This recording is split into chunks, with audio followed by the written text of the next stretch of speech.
¿Qué tal amigos de YouTube? Sean nuevamente bienvenidos a un episodio más de Ecos del Abismo. En esta nueva oportunidad, regresando un poco a ese tipo de videos que son más bien informativos, explicativos, expositivos y que yo sé que a muchos de ustedes les gustan bastante porque precisamente les ofrecen varias luces acerca de diferentes temas dentro del quehacer mágico en general. Justamente, el tema del día de hoy es uno que muchos de ustedes me han estado solicitando a través del tiempo. No solamente desde hace poco que abrí una encuesta a través de mis redes sociales para saber qué temática les gustaría que se estuviera abordando en próximas ocasiones, sino también a lo largo de distintos mensajes, correos electrónicos que muchos de ustedes me han enviado. El tema de las ofrendas ciertamente llama mucho la atención. La verdad, a nivel personal, me doy cuenta de que quizás mucho más de lo que pensaba. Y es que, la verdad, hay muchas personas que hoy por hoy trabajan con este esquema que de entrada lo que podemos decir es que nos obedece a una aproximación devocional. Pero antes de entrar en materia, me gustaría recordarles que quienes deseen apoyar este canal, que quienes deseen apoyar este proyecto llamado Ecos del Abismo, pueden sumarse o bien a la comunidad de miembros oficiales del canal de YouTube o asimismo también en la comunidad de Patreon, donde a partir de distintos niveles ustedes también van a poder disfrutar de un contenido exclusivo que tengo en esa plataforma, que va desde escritos, rituales, hasta el podcast del abismo, que si les han gustado mis videos aquí en Ecos del Abismo, seguramente les va a gustar bastante ese formato de podcast, pues allí logro abordar largo y tendido, como se dice por ahí, algunas temáticas que por razones a lo mejor de tabú, de posible censura, no podría trabajar en otras plataformas y son temáticas que llaman bastante la atención, así como otras tantas que a lo mejor permiten ahondar en distintos elementos relativos a la magia, el ocultismo y por supuesto el sendero de la mano izquierda. Entrando entonces en materia, y para conectar con lo que mencionaba hace un momento, frente a que el tema de las ofrendas hace parte de una aproximación, podemos decir, devocional del trabajo con los espíritus, justamente me gustaría empezar a explicar esto. Y es que devoción y adoración no son las mismas cosas. Si queremos irnos a una definición mucho más formal, la devoción es un sentimiento y actitud de profunda veneración frente a algo o alguien. A su vez, veneración la podemos definir como la muestra del máximo respeto que se tiene por alguien o por algo, reconociendo sus virtudes y admirando sus capacidades sin llegar a adorarle. Hago esta acotación porque quizás muchas personas de entrada pueden empezar a mirar con recelo este tema, teniendo en cuenta que muchos de los practicantes del sendero de la mano izquierda aborrecen por completo el acto de llegar a adorar este tipo de entidades como se adoraría cualquier otra figura, deidad, espíritu o ente pertenecientes a las distintas religiones alrededor del mundo. De tal modo que cuando hablamos en el contexto de magia y brujería de devoción, nos estamos refiriendo a esa forma de culto, de comunión, de contacto constante que se hace con los espíritus, de tal manera que se puedan forjar vínculos y estrechar lazos con ellos. Algo que también se hace más que pertinente mencionar es que el acto de dar ofrendas supone, de entrada, que el practicante que realiza este tipo de actos tiene una aproximación teísta. Y vale la pena mencionarlo porque existen muchísimas aproximaciones, o más bien varias aproximaciones a todo este asunto de la magia, y hay quienes son más amigos de una visión un poco más ateísta, un poco más agnóstica, si se quiere, un poco más centrada en el ser humano en la medida en que hay muchos quienes dicen que la magia es la expresión de las partes más profundas de la mente del hombre y de los símbolos que existen en el universo, de tal modo que dar ofrendas para una persona con este tipo de aproximación no tiene mayor sentido. En cambio, para quien lleva una postura teísta o animista, es decir, que encuentra que cada cosa dentro del universo tiene su propia energía o su propia alma, llamémoslo así, verá entonces que estas entidades, energías, espíritus, independiente del panteón que trabaje, no son necesariamente partes internas de él o una especie de proyección de sí mismo, sino que comportan energías independientes que tienen por lo tanto conciencias independientes, de tal manera que el acto de dar ofrendas da por entendido o por sentado el hecho de que cuando nos estamos acercando a estos seres, efectivamente los estamos reconociendo como fuera de nosotros. Dejando claro ese punto, creo que es bastante evidente que esa será justamente la forma en la que trataré este tema a lo largo de este video. Hablemos del acto de ofrendar. Resulta que desde los inicios mismos de la civilización, a través de la arqueología, se tiene constancia de que el ser humano siempre, o casi siempre, ha realizado el acto de ofrendar, entendiendo el acto de ofrendar como el entregar algo a cambio de otra cosa. Por supuesto, el ser humano, en su estado más primitivo, toda la explicación que daba a los fenómenos que ocurrían a su alrededor se centraban a través del mito y de la exaltación de los principios de la naturaleza, como el agua, como el fuego, como el trueno, como la lluvia, etcétera, etcétera. De tal modo que el ser humano entregaba cosas que para sí mismo eran preciadas a estas energías que después se convertirían en dioses, siempre con el ánimo o la intención de obtener de parte de ellos su protección, su beneficio, su ayuda. En ocasiones estas ofrendas eran hechas por el mero hecho de obtener estos favores de parte de los dioses, pero asimismo también eran entregados como una especie de tributos por haber alcanzado algún deseo o alguna petición que se haya hecho a los mismos. En contextos mucho más modernos o quizás más avanzados de esos estadios mencionados, incluso hablamos del término ex voto, que quiere decir el entregar una ofrenda que no puede ser rescatada o retornada, que hace alusión, en un contexto incluso bastante cristiano, podemos decirlo, a una serie de ofrendas o de pagamentos que se hacían a estas energías o fuerzas celestiales, o incluso lo que se conoce en el judeocristianismo como Dios, producto de haber sido salvado, entre otros, obviamente entre otras razones, de un accidente. Existen ciertas pinturas votivas, diríamos, que hacen alusión a esa idea de, por haber recibido esa ayuda divina, yo entrego una obra justamente dedicada a esto. Ese concepto de ex voto, como veremos mucho más adelante, se puede aplicar también a otros entornos no necesariamente cristianos, ya que la idea de pagar por los favores recibidos está presente a lo largo y ancho de las distintas aproximaciones de la magia y de la brujería. Detengámonos un poco en ese concepto, o más bien exploremos ese concepto que hace un momento mencioné, la ofrenda votiva. Una de las tantas definiciones de ofrenda o ofrendar es el dejar objetos en lugares sagrados o que tienen una connotación ritualística. Y la palabra votivo quiere decir que justamente hay un voto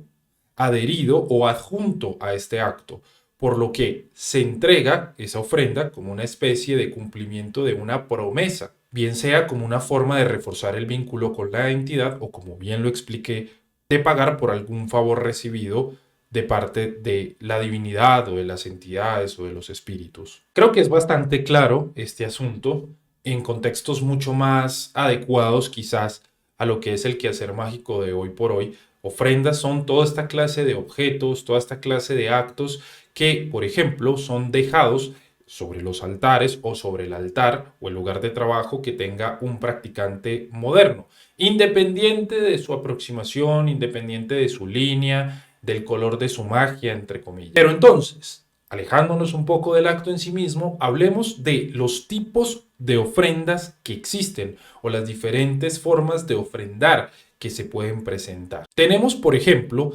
las libaciones, lo cual hace relación a cualquier ofrenda entregada en forma de líquido, que puede ser bien sea dejada en el altar, es decir, colocar una copa llena con agua, con vino y otros elementos que ya voy a explicar, o incluso hablamos del acto de rociar estos líquidos, el agua, el vino, alguna preparación de un agua en particular, con la ayuda de un aspersor o incluso escupido directamente desde la boca, como podemos encontrar, por ejemplo, dentro de contextos como los africanistas o de lo que llamaríamos magia folclórica o popular. Sin embargo, también hay otras posibilidades, y es que cuando nos remitimos al trabajo con el Hades, es decir, con las fuerzas del inframundo en la antigua Grecia, se decía que la mejor forma de contactar con estas fuerzas o las ofrendas que fueran a ser entregadas a estos espíritus, a estas energías del bajo mundo, tenían que ser por medio de hacer un agujero sobre la tierra, es decir, cavar un hoyo en la tierra, y entonces ahí se regaban las libaciones de agua, de vino, así como de otras tantas ofrendas que eran entregadas. De tal manera que dentro de estas ofrendas líquidas, o libaciones, podemos encontrar todo tipo de licores: vino, cerveza, whisky, ron, aguardiente, vodka, etcétera, etcétera. También en otros contextos hablamos del uso de otros líquidos como la leche, y de la misma manera también encontramos el uso del agua. Pero no solamente hablamos del agua común y corriente, sino que existen distintos tipos de aguas. Por ejemplo, agua corriente, agua de manantial, agua de río, agua de mar, agua de lluvia, agua de rosas, agua de Florida, y en entornos pues más clásicos o tradicionales, la famosa agua bendita. Que, ojo, no es un concepto exclusivo del cristianismo como se puede llegar a pensar. Se tienen registros de las famosas aguas lustrales, que eran utilizadas justamente en los momentos de los sacrificios paganos anteriormente realizados por otras civilizaciones distintas al cristianismo, así como que con esa misma agua lustral también había una conexión bastante fuerte con los muertos. En los ritos fúnebres se solía tener vasos con agua para que tanto los asistentes a estos ritos se ungieran un poco con esta agua, y asimismo esa agua era utilizada para lavar posteriormente el cuerpo del difunto. Como siempre llega a suceder, por supuesto, la que es la religión predominante, digamos que reclama para sí ese derecho. Sin embargo, como vuelvo y repito, tenemos constancia del uso de diferentes tipos de aguas para consagraciones de sacrificios, es decir, de ofrendas en la antigüedad entregadas a distintos tipos de entidades. De tal modo que el agua se ve como ese elemento de limpieza, sobre todo a la hora de entregar ofrendas, por ejemplo, de tal manera que sean adecuadas para los espíritus a los que se van a entregar. Frente a estas clases de aguas que mencioné, como agua de Florida, agua de rosas, que quizás eran bastante conocidas o populares en entornos muy africanistas, existen dos posibilidades. O bien uno puede confeccionar estas aguas si tiene los conocimientos para hacerlo, o bien puede adquirirlas en alguna tienda esotérica. Pasando a otro tipo de ofrendas, encontramos las fumigaciones, lo cual hace relación tanto al incienso, por ejemplo, como al uso de tabacos o cigarrillos sin filtros, que en Colombia pues tenemos un par de marcas ahí, la más reconocida quizás el famoso Piel Roja. Es decir, es un cigarro natural, si es que cabe el término, o simplemente eso, un cigarro sin filtro, distinto lógicamente a las otras tantas formas de cigarro que existen dentro del mercado. El caso es que, por ejemplo, el humo del tabaco, el humo de ese cigarro sin filtro, es utilizado como una manera, en este caso, lógicamente, como lo estamos hablando, de ofrendar a los espíritus por medio de soplar ese humo proveniente de fumar el tabaco sobre distintas estatuas, fetiches, altares que se tengan. Se aprovecha bastante las cualidades potencializadoras que tiene el tabaco y de calentamiento de los distintos objetos con los que entra en contacto, precisamente para llegar a generar una mayor conexión, un mayor contacto con distintas entidades. Aunque el uso del tabaco es bastante extendido, hay que tener muy presente la tradición en la que se esté trabajando, pues no todos los espíritus, lógicamente, reciben bien este tipo de ofrendas. Sin embargo, tenemos bastante claro al día de hoy que puede ser ampliamente utilizado en entornos necrománticos, como todos los cultos o expresiones que pueden existir de la muerte, que van desde los cultos de la Santa Muerte, San la Muerte, hasta incluso, como lo han demostrado, las corrientes cainíticas propias de la corriente del Liber Falciper, así como otras tantas formas de magia, o también a veces llamadas baja magia, como de la brujería y la hechicería, por ejemplo, del africanismo, así como de magia folclórica suramericana o latinoamericana, si lo queremos llamar así. Dentro de estas mismas fumigaciones tenemos los inciensos de todo tipo. Estamos hablando de los inciensos que se pueden encontrar desde los que vienen en varillas, en conos, hasta los que son propiamente la materia vegetal o la materia prima, a partir del cual se pueden colocar sobre un carbón caliente. El uso de inciensos de todo tipo ha sido ampliamente mencionado en distintos grimorios y libros de magia a lo largo y ancho de la historia. En algunas aproximaciones tenemos, por ejemplo, que en el Ars Goetia, traducido por MacGregor Mathers y editado por Aleister Crowley, se mencionan a los 72 espíritus de la Goetia, con los que muchos hemos llegado a trabajar en su momento, y resulta que a cada uno de esos espíritus le corresponde a su vez un planeta, siendo estos planetas los 7 planetas tradicionales. Se dice que a cada uno de esos planetas se atribuyen una serie de hierbas y de plantas y sería bastante provechoso que, teniendo en cuenta esos atributos, sea a partir de la naturaleza de esas hierbas que hagamos o utilicemos el incienso con respecto a la entidad con la que estemos trabajando. Menciono esto porque quizás al día de hoy existe la tendencia a simplificar mucho los procesos mágicos, quizás a ignorar o dejar de lado todos estos atributos y todas estas correspondencias antiguas por un método mucho más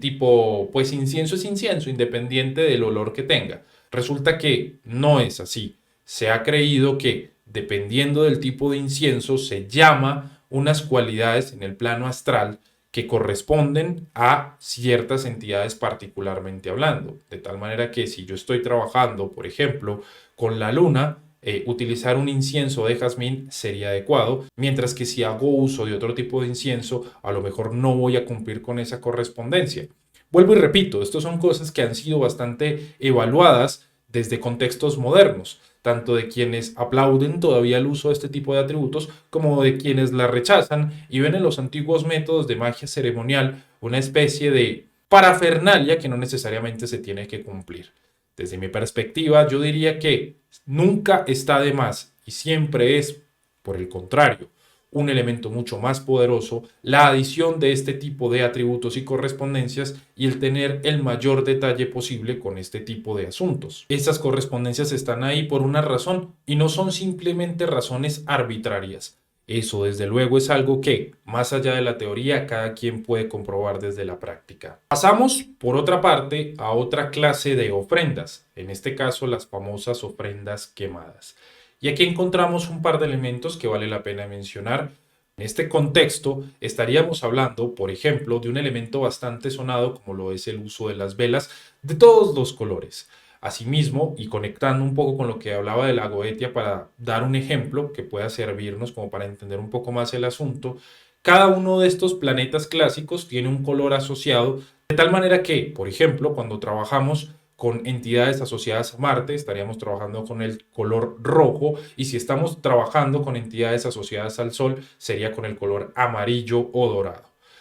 Esto, además, también puede ser seguido de tener en cuenta una serie de atributos que aquí en Occidente hemos relacionado a cada uno de los colores que existen, teniendo así un sinfín de posibilidades, ¿no? Que el blanco significa purificación, que el negro significa defensa, magia negra, como por dar un par de ejemplos muy sueltos ahí. Teniendo en cuenta este tema de los colores, se pueden entregar distintas ofrendas dependiendo de la intención que tenga uno para con esa energía o entidad. Diría que principalmente lo que uno debería tratar de hacer es trabajar con los colores o el color asociado a ese espíritu para intensificar la conexión. Dentro de la categoría de ofrendas quemadas también entran desde sigilos hechos en papel, por ejemplo, ungidos con el líquido vital del practicante, que son quemados sobre las velas justamente entregadas a los espíritus como una manera de sellar ciertos acuerdos o comuniones.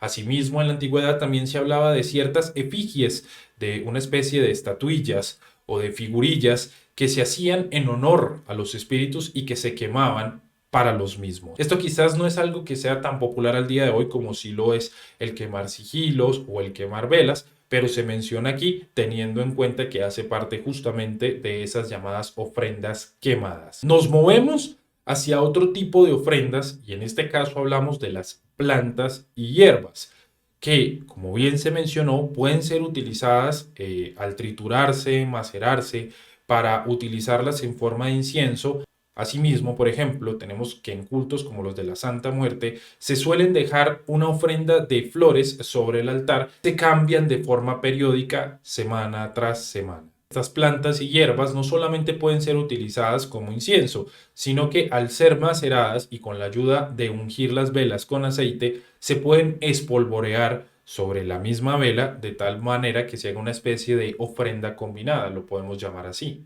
Pasando a otra clase de ofrendas, tenemos las ofrendas de comida. Conectando con el tema que hablábamos ahorita de la ofrenda de hierbas y plantas, también encontramos que frutas de todo tipo han sido entregadas como una manera de ofrenda a través de la historia a distintas entidades y espíritus. Así como esas plantas y hierbas tienen asociaciones tradicionales con los planetas, por ejemplo, asimismo encontramos que las frutas también cumplen con este propósito. Siendo así, por ejemplo, que cuando trabajamos con entidades como Hécate es bastante conocido el uso de la famosa granada, que para nosotros lo más parecido sería la granadilla aquí en América Latina, para darla como ofrenda a Hécate. Otras aproximaciones, por ejemplo, también tenemos que la uva, al conectarse con ese elemento lunar, puede ser entregado como ofrenda a Lilith. Vuelvo y repito, se puede tener en cuenta estas correspondencias o atributos clásicos y tradicionales para, dependiendo de la entidad con la que estemos trabajando, entregar una fruta u otra. De igual manera, hablamos de otro tipo de comida que bien puede ser cruda, como la carne, o cocinada. Volviendo a este asunto que he mencionado un poco del culto de la muerte y demás, se habla, por ejemplo, dentro de los Liber Falcifer, de la entrega de chuletas o de porciones de carne sazonadas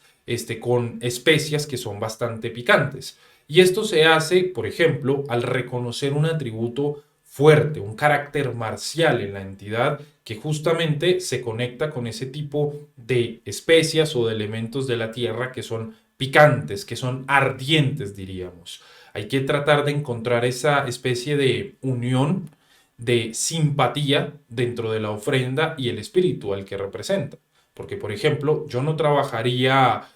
con este tipo de especias para un espíritu que tuviera una naturaleza mucho más, llamémoslo así, tranquila, que no sea marcial, que sea quizás mercurial o que sea un espíritu asociado con la luna o que tenga dentro de sus atributos y naturalezas descritas en distintos grimorios aspectos mucho más tranquilos. En cambio, si lógicamente estoy trabajando con entidades mucho más recias y mucho más fuertes, pues buscaré encontrar elementos que me conecten de algún modo con esa misma naturaleza. Y eso realmente es la clave dentro de cualquier ofrenda, porque es una pregunta que mucha gente me hace, ¿no? Pues yo estoy trabajando con X o Y entidad, entonces, ¿qué le podré ofrendar? Y yo le diría, revise sus descripciones, sus correspondencias, sus atributos, y ahí va a estar justamente la respuesta. Otras ofrendas de comida pueden incluir toda clase de frutos secos, panes, pasteles, incluso dulces. Vuelvo y repito, eso depende tanto de la naturaleza de la entidad como de la gnosis personal del practicante.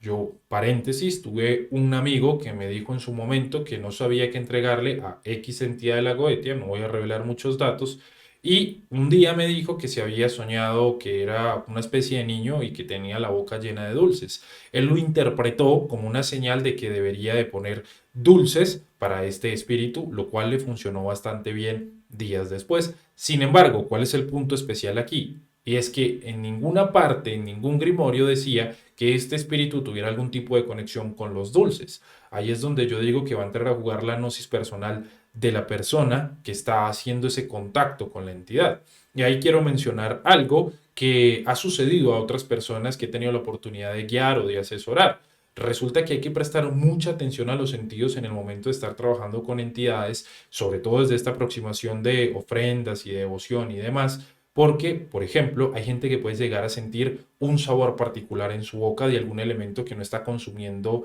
en el momento de estar haciendo sus trabajos rituales. Esa es una señal. Por ejemplo, hay gente que me ha dicho, yo sentí un cierto sabor a aguardiente mientras estaba trabajando con X entidad. Bueno, pues debería ponerle su copita de aguardiente. O me dicen, yo sentí un olor dulce. Bueno, pues entonces en ese caso el incienso debería ser de una naturaleza dulce, como por mencionar algunos ejemplos. Esto, por supuesto, es parte de la gnosis personal no verificada que uno tiene, pero que tiene que también darse la libertad de explorar, porque ese es justamente el trabajo práctico, el que se va viendo en el día a día, el que me va dando las bases que yo necesito y no lo que necesariamente un libro, un autor, un referente o un canal me puede llegar a entregar. Dejando de lado el tema de la comida, tenemos ahora lo que son los aceites y tinturas que pueden ser comprados o fabricados por parte del practicante. Sobre todo el tema de las tinturas quizás no es algo que se consiga tan fácilmente o que si se consigue puede llegar a ser bastante costoso. Y en ese caso sería mucho mejor que el practicante, además porque es bastante adecuado aprender a hacer sus propias tinturas y demás, pues fuera él mismo quien las confeccionara. Estos aceites, estas tinturas, son puestos sobre los diferentes elementos del lugar de trabajo, el altar, los fetiches que hayan, las estatuas, los sigilos, toda representación que conecte con una entidad en particular, es ungida con estos elementos. Como lo mencionaba, por ejemplo, cuando estaba hablando de hierbas, los aceites pueden ser utilizados para ungir las velas que se trabajan, haciendo un mayor énfasis en las cualidades que se están buscando llamar por medio del ritual, que en ese caso serían ofrendas dedicadas a cierto espíritu determinado. Ahora, el tema de la tintura, como para ahondar un poquito en eso, no es que sea únicamente el utilizar la planta, adicionándole agua, adicionándole alcohol a ciertos grados, sino que también tiene que tener su parte ceremonial, su parte ritualística. Por ejemplo, los demonólatras, como Stephanie Connolly, mencionan el colocar una etiqueta o un sigilo de la entidad a la que está dedicada esa tintura sobre la botella, sacarla en momentos, por ejemplo, como la noche, colocarle su velita, hacer sus llamados, sus conjuraciones, para darle cada vez más fuerza y más fuerza y más fuerza a esa tintura, de tal manera que cumpla un propósito que vaya más allá pues de la tintura misma, ¿no? Y que sirva justamente como elemento consagrador para la entidad a la que está dedicada. Esperando que YouTube no nos genere mucha censura alrededor de este tema, pero que seguramente así va a ser. Igual en este momento es importante hacer mención de las famosas ofrendas de corte sexual. Estas ofrendas se pueden entender desde dos perspectivas, o bien como la entrega de fluidos resultantes de algún trabajo autoerótico o en pareja, a sigilos, fetiches, estatuas, velas, etcétera, etcétera, o como el uso de la energía resultante del acto sexual mismo para entregar la energía resultante de ese acto sexual conocida como orgasmo a una entidad o espíritu determinado. Para hablar rápidamente del asunto, por ejemplo, al momento de llegar al clímax, uno podría llegar a tener el sigilo de la entidad con la cual esté trabajando pegado en el techo o al frente suyo. Lo importante es que en el momento de estar llegando a ese clímax, a ese punto de orgasmo, justamente se esté observando ese sigilo y se estén haciendo llamados internos, de ser posible, a la entidad. Si no se juntase con ninguno de estos dispositivos, todavía se puede hacer uso del ojo de la mente para recordar el sigilo de la entidad a la que queremos entregar esa energía y de alguna manera hacer simbólicamente ese acto de entrega de esa fuerza, ¿no? Declarar que esa energía que está saliendo, que está resultando de mí mismo y también de la pareja, sea consciente o inconsciente de ese acto, está siendo entregada a ese espíritu como forma de ofrenda. Estos son trabajos que, por ejemplo, se utilizan mucho con entidades que tienen sus aspectos sexuales, como vendría siendo Lilith, Naamá, Ishet-Senunim y Grat Mahalat, o incluso el mismo adversario en su aspecto solar fálico, conocido como Lucifer, Hasatán, etcétera, etcétera, que, como sabemos desde los cuentos o desde las tradiciones e historias medievales, se habla de que ese macho cabrío llegaba a tener relaciones con las personas que asistían al sábado, denotando la posibilidad de, a la hora de trabajar con ese macho cabrío, con ese adversario solar fálico, por medio de ofrendas de corte sexual.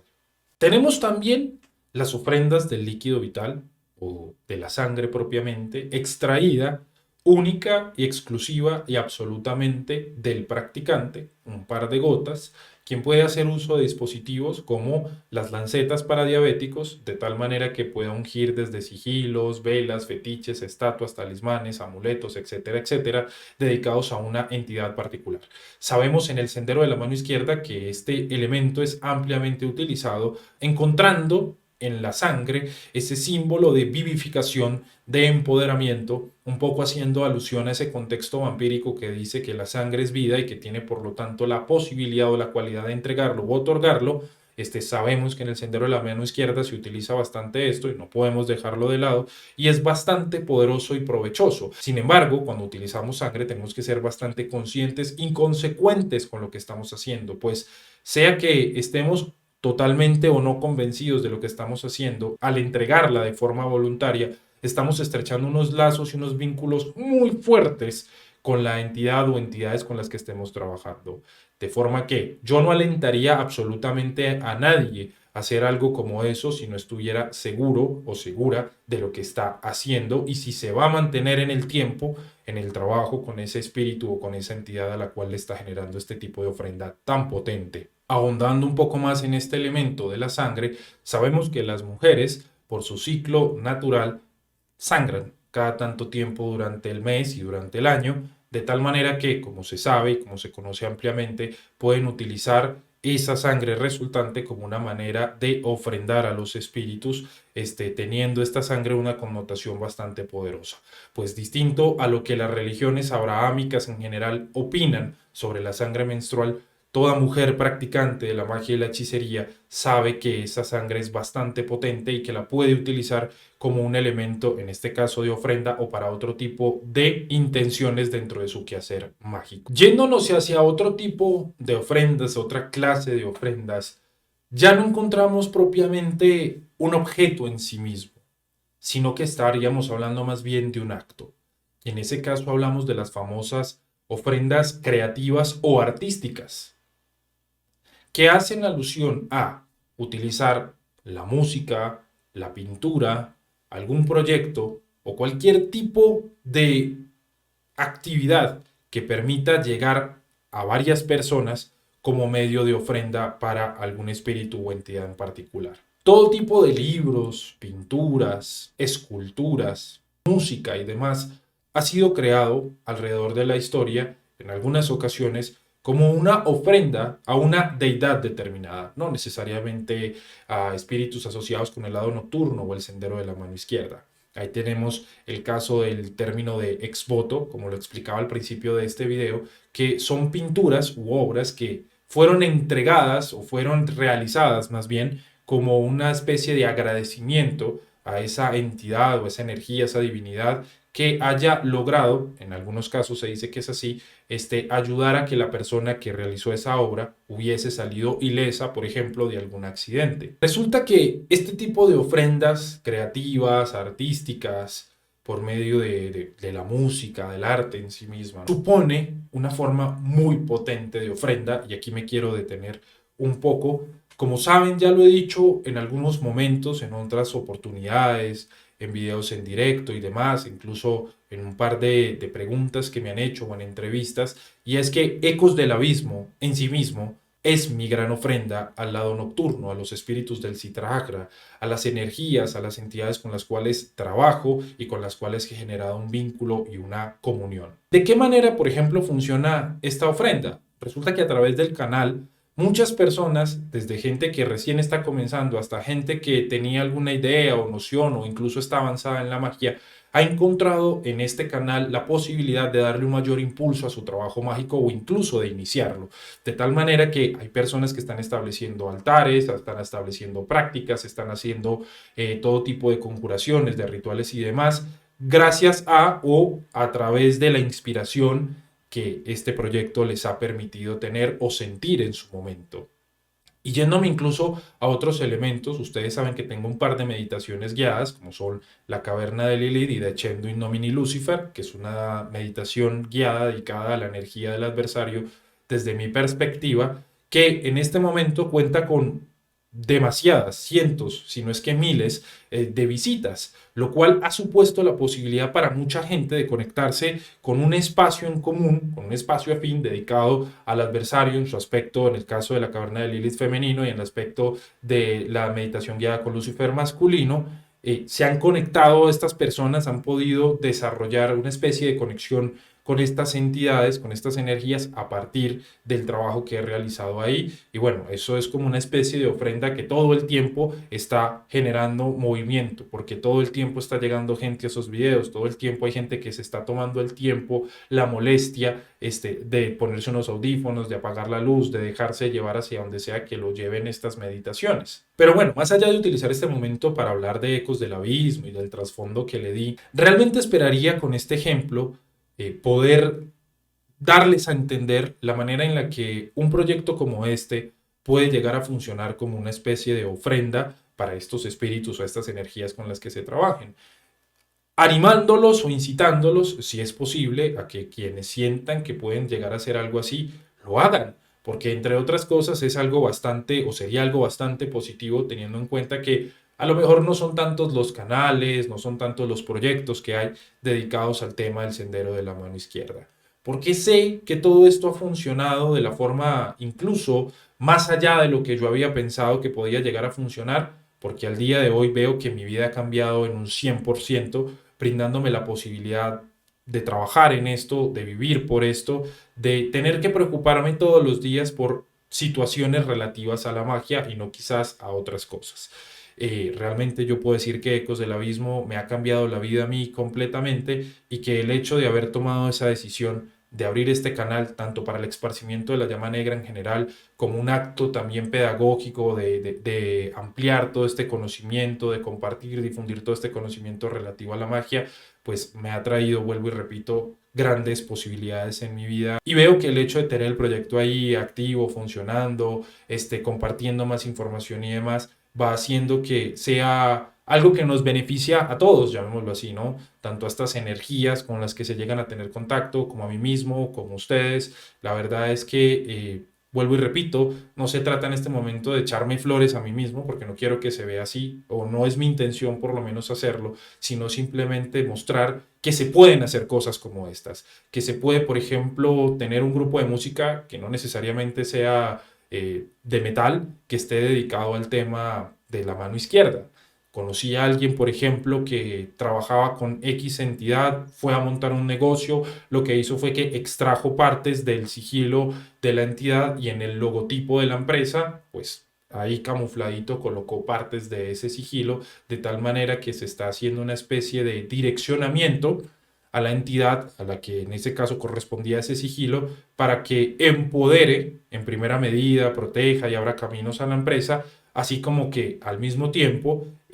quienes puedan recepcionar en sus inconscientes, en sus mentes a la hora de ver el logo, su energía, pues se conecte justamente el espíritu con la psique de estas personas. Esto es algo que a alguna gente le puede parecer poco ético o poco moral, pero sabemos de entrada que en el sendero de la mano izquierda estos son elementos, es decir, la ética y la moral, que no necesariamente se llevan de la misma manera que los lleva el común de las personas. Ya que sé que los ejemplos prácticos o las anécdotas son algo que gustan bastante para entender más cualquier tema, me gustaría mencionar en este momento, como parte de esa idea de ofrendas creativas o de ofrendas artísticas, un acto que me llamó bastante la atención. Resulta que en mis redes sociales yo sigo algunas personas. Hay alguien de Medellín que me sigue, no voy a decir su nombre porque pues la verdad no me interesa, digamos, como que hacerlo público, pero sí me interesa mencionar algo que vi que esta persona hace y me pareció bastante particular. Resulta que este hombre hace parte de una agrupación de salsa,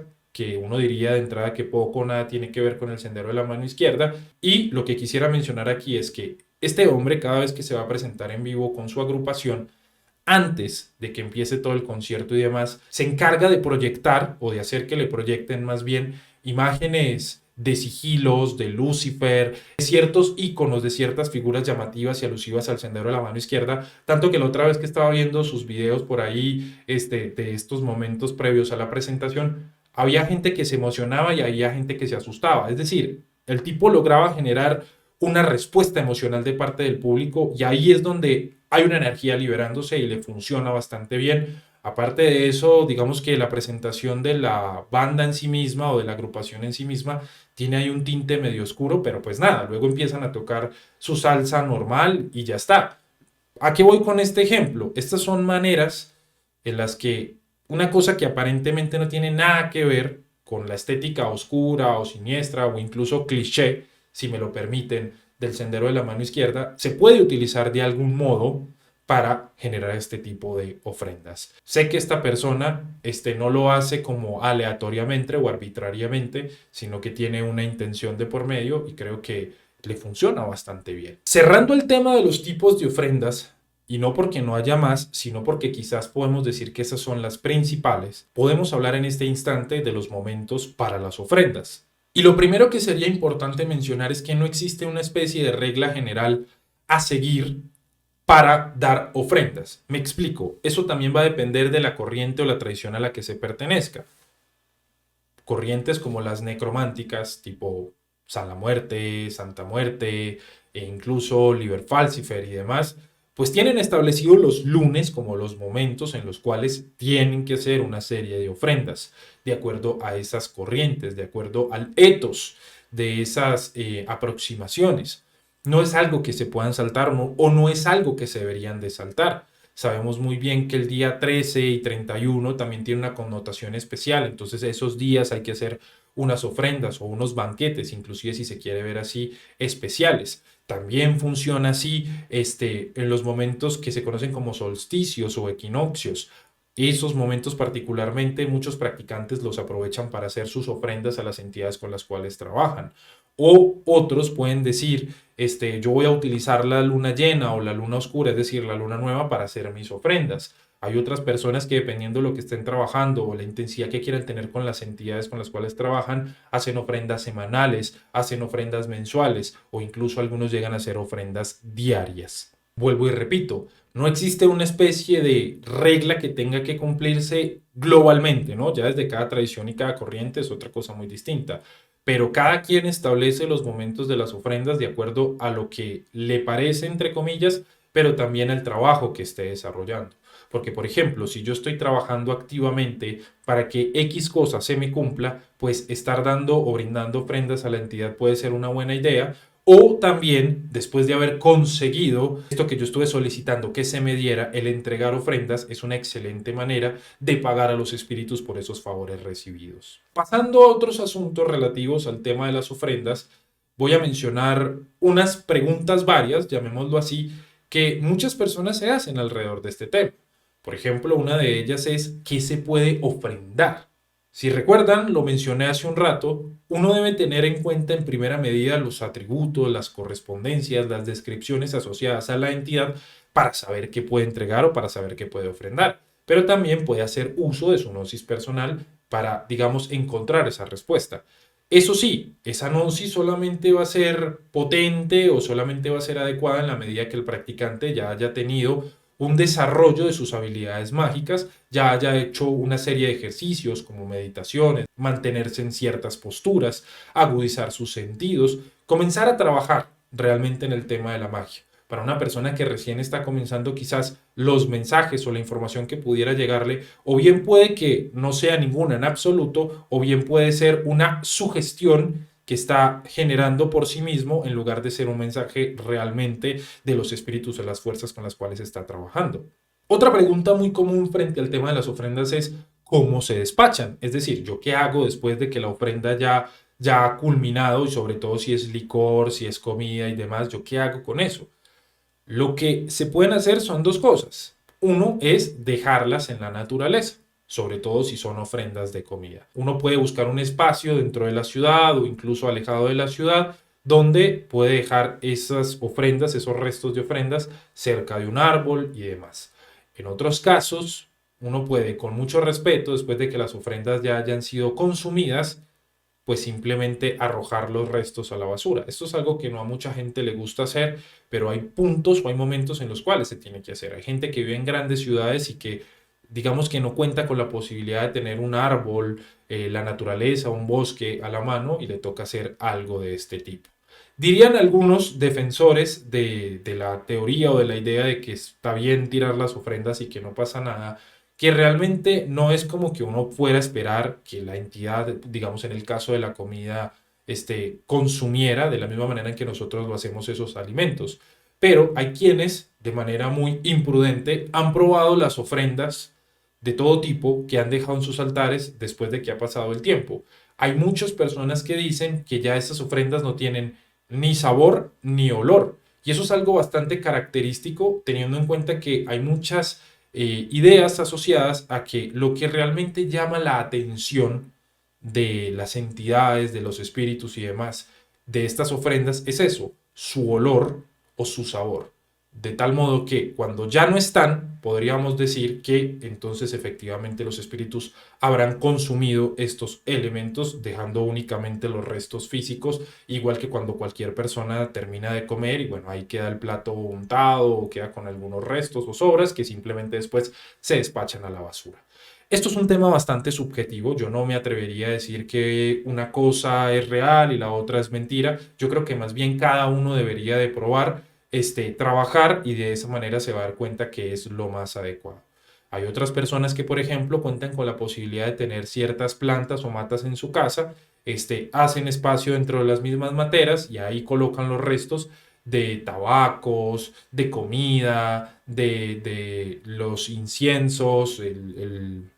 la ceniza que queda resultante, entre otros tantos elementos. Otra inquietud que la gente a veces suele tener es cada cuánto se cambian las ofrendas. Ahí hay varios factores a tener en cuenta. Uno, pues depende de la tradición, como se hablaba ahorita, por ejemplo, en el tema de la Santa Muerte o de estos cultos necrománticos, pues cada semana se ven hacer cambios de las ofrendas. Pero también diría yo que en el momento en el cual se deterioren las ofrendas, ese es un momento en el cual se debe hacer un cambio. O sea, si usted ve que ya un licor está bastante, puede ser como en el caso del vino con hongo, o usted ve que ya está como bajito, ¿no? Pues cámbielo, ¿cierto? No vaya a dejar eso ahí durante mucho tiempo. Lo mismo, si usted tiene ofrendas frutales, ofrendas de comida, pues espérese unos 2, 3 días a lo sumo y despáchelos, porque además de eso, cuando la comida comienza a descomponerse, pues empieza a traer ciertos bichitos al altar y demás, que obviamente pues no los queremos tener ahí. Entonces es bueno retirar las ofrendas después de ese tiempo. ¿Sí? Pero obviamente hay ofrendas que se deterioran menos rápido que otras. Por ejemplo, el caso del licor. El licor puede durar un buen tiempo, el agua también puede durar un buen tiempo antes de evaporarse o consumirse. Entonces también es cuestión de hacer uso de un sentido común, ¿no? No dejar simplemente ahí las ofrendas pudriéndose, sino estar cambiándolas periódicamente. Y para terminar, con esta pregunta muchos pueden estar diciendo, bueno, pero es que yo nunca he hecho absolutamente nada y no tengo claro un sistema, un esquema de cómo se podría ofrendar. Entonces, en ese caso, pues me voy a servir de un ejemplo como para mencionar un esquema, pero no quiero decir que ese sea pues el único y el definitivo, simplemente es una plantilla que se podría utilizar. Supongamos que yo quiero trabajar con una entidad del Ars Goetia y empezar a brindarle ciertas ofrendas para ganar su favor y demás. Yo sugeriría, por ejemplo, no solamente tomar velas, sino velones o llamadas veladoras para los mexicanos, me imagino que también para la gente en Centroamérica, que son ya no estas velas pequeñitas, sino que son estas velas grandes, gordas, gruesas, que incluso llegan a llamarse velas semanales, ¿no? Son velas que tienen una duración aproximada de una semana, dependiendo lógicamente del tamaño, hay unas que duran muchísimo más. Entonces, lo primero que yo haría sería coger velones de ese tipo, del color correspondiente a la entidad, y además de eso, con el uso de un pincel y de pintura, mientras hago un llamado, mientras hago la repetición del ente demoníaco, me dedicaría a pintar afuera de ese velón el sigilo de la entidad a la cual esté dirigido. Luego colocaría mis ofrendas, después de tener establecidos los velones, en platos, por ejemplo, de cerámica, o platos de terracota que llaman también. ¿Para qué? Pues para que cuando se acaben, se consuman, pues no vayan a quemar la mesa ni ninguno de los elementos que hay alrededor, ya que este material de estos platos pues está diseñado justamente como para resistir el calor. Entonces, después de tenerlas ya listas, organizadas sobre el altar, entonces colocaría una copa con agua, colocaría otra copa con vino, si hay frutas o si hay comida que se pueda entregar a esa entidad, entonces los colocaría sobre el pentáculo o colocaría distintos platos que sean utilizados únicamente para ese propósito ahí. Podría utilizar incienso de cualquier tipo, ¿no? En varilla, pero asimismo también en cono o tener un carbón, y calentarlo y colocar ahí el incienso ya más en la forma de la hierba o de la materia prima como tal. Pero antes de encender cualquier vela, de encender cualquier incienso, ¿sí? De colocar cualquier ofrenda a funcionar, pongámoslo en esos términos, lo primero que debería de hacerse es de hacer una apertura del templo con cualquier ritual de destierro o apertura, valga la redundancia, que uno conozca y que maneje. Y una vez que ha llamado una buena cantidad de energía o que ha activado, llamémoslo así, esos 4 puntos cardinales que son los asociados dentro de estos rituales de apertura o de destierro, entonces sí se proseguiría a hacer conjuraciones propiamente a la entidad con la cual uno quiera trabajar. ¿sí? Además de eso, uno puede tener un sigilo grande, por ejemplo, de la entidad en el cual se va a enfocar, se va a concentrar mientras está haciendo los llamados. Puede hacer uso del endemoniaco, que a alguna gente le gusta, a otra gente no. Puede hacer uso de una conjuración de algún autor o puede hacer uso de alguna conjuración que sea propia de la inspiración de uno. Ya una vez que la presencia de la energía se sienta, ya una vez que la atmósfera se sienta cargada con esa fuerza y que uno vea que efectivamente ha empezado a vibrar con mayor fuerza el lugar de trabajo, el templo, el altar, etcétera, etcétera, pues entonces uno explica el motivo por el cual está llamando a la entidad, cuáles son esas peticiones que tiene para hacer o cuál es el motivo de querer trabajar con esa entidad y entonces ahí sí va a prender las velas, va a prender el incienso y va a esperar a que la entidad en sí misma se manifieste. No me voy a detener mucho en esta parte. Si les interesa conocer cuáles son como algunos síntomas o algunas situaciones que suceden al momento en el que los espíritus están presentes en un lugar, tengo un video aquí en el canal a partir del cual pueden ampliar todo este tema. Una vez que la entidad se ha manifestado y que uno puede, por ejemplo, observar que en las velas las llamas son bastante fuertes, luminosas, el incienso es denso, es fuerte, se mueve hacia nosotros, etcétera, etcétera. Entonces podemos, por ejemplo, cerrar los ojos y meditar o concentrarnos en conectarnos con esa energía del espíritu con el cual estamos trabajando. Después del tiempo que consideremos prudente, podemos agradecer al espíritu y a los espíritus en general por haberse manifestado. Y si trabajamos con velones, entonces pues con mucha precaución, con mucho cuidado, los vamos a dejar encendidos en el altar y vamos a esperar a que se consuman por ellos mismos. Ese sería pues como un esquema ahí muy básico, un esquema tipo plantilla que se podría aplicar al momento de generar un trabajo de entrega de ofrendas. Llegados a este punto, podemos decir que hemos abordado varios aspectos importantes, relevantes, principales, básicos si se quiere, alrededor de todo el tema de las ofrendas, de entregar ofrendas, del tipo de ofrendas que hay, de las distintas ideas o de los distintos principios, si se quiere, que podemos tener presentes al momento de hacer estos actos. Supongo que pudieron haber quedado varios elementos por fuera, pero esperaría que al menos con todo lo que acabo de decir se puedan hacer a una idea grande de todo lo que tiene que ver con el tema de las ofrendas y la entrega de las mismas. Y como siempre, pues igual se trata de alentarlos que por su propia cuenta hagan las búsquedas correspondientes para ampliar todavía mucho más todo con respecto a este tema. Antes de cerrar el video, me gustaría contarles algo bien interesante. Y es que a lo mejor muchos de ustedes se habrán preguntado a lo largo del video, bueno, ¿y de dónde puedo obtener esas correspondencias, esos atributos? Que si las plantas, que si los planetas, que si los inciensos. En primer lugar, yo les diría, bueno, hay varios libros de los cuales se pueden valer para conocer esas correspondencias. Por ejemplo, tenemos el Goetia Illustrate o Illustrate Goetia, siempre se me olvida cómo es, de Lon Milo Duquette y Christopher S. Hyatt, donde a cada uno de los espíritus goéticos se le menciona su planeta, su signo astrológico, su incienso, su planta, etcétera, etcétera. Pero aprovechando todo este ejercicio que estoy planteando del tema de las ofrendas y en compensación por haber llegado hasta este punto del video, de haberlo visto todo y por el gran apoyo que ustedes me dan, he decidido que por medio del grupo de Telegram voy a compartir un documento donde van a poder encontrar distintos atributos y correspondencias que les van a servir tanto para este tema de las ofrendas como para otras cosas dentro de su quehacer mágico personal. El enlace a ese grupo de Telegram de la Aquelarre del Abismo lo pueden encontrar en la descripción abajo de este video. Para quienes por alguna razón no están viendo este video en el momento en el que lo estrené, sino que lo están viendo mucho después, todavía pueden unirse al grupo de Telegram en el que seguramente ya se estarán hablando de muchas otras tantas cosas y simplemente entran y acceden a la parte de archivos. Ahí van a buscar un documento que se llama Atributos y Correspondencias, que está en PDF, lo van a descargar y ya, ahí está entonces la información de la que les estaba hablando. Siendo todo por el día de hoy, no me resta más que agradecerles como siempre por todo su apoyo, por estar acá. Gracias de verdad por hacer que Ecos del Abismo todos los días avance y sea cada vez mucho más y más y más grande. Comentarles como siempre que me sirve bastante que le den me gusta al video, que lo compartan, que se suscriban al canal si no lo han hecho, que me sigan a través de mis redes sociales, que como lo comenté en un inicio de este video, si tienen la posibilidad se unan a la comunidad de miembros de YouTube, se unan a la comunidad en Patreon. Eso me ayudaría bastante